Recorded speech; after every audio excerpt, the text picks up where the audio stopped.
Good evening, everyone. Welcome. We're going to do something a little different tonight. We're going to do the Midweek Update live. But let's start out with a little bit of a recap on the first half. Tech absolutely dominated the first half. There were obviously exceptions. You've got Eli Lilly, Costco, Walmart, some of the financials. But look at NVIDIA, just modestly up 147.71%. Broadcom up 48.49%, Meta up 43.94%. I mean, it's pretty incredible gains that we saw, but then you also see these pretty decent patches of red. This wasn't necessarily a well-distributed appreciation in price, and we'll talk a little bit more about that in a bit, but I think it's still something to kind of put in our thinking caps for later in terms of how we generate ideas. And remember, that was one of the themes of navigating the markets over the weekend. And it's one of the reasons that I still like energy a lot. It's very hated, and yet the fundamentals only continue to improve, which is one of my favorite setups as someone who likes to kind of dive more into the contrarian area of trading and investing, the places that are hated but have really great potential to turn around.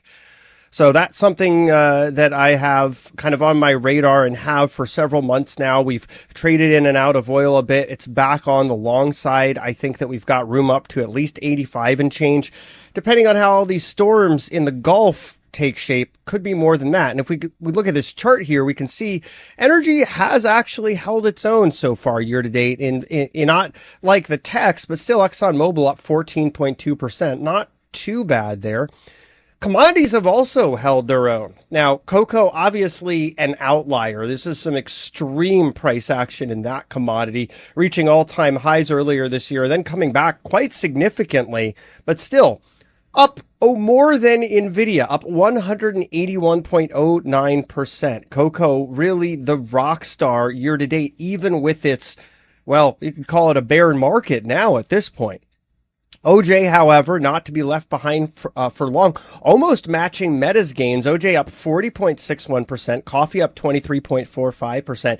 Then we start seeing equity markets coming back in. The Nikkei up 21.36%, but that's in yen. Doesn't look quite as good in dollar terms. So if you get Japanese equity exposure, you almost have to hedge it. There is the HEWJ ETF.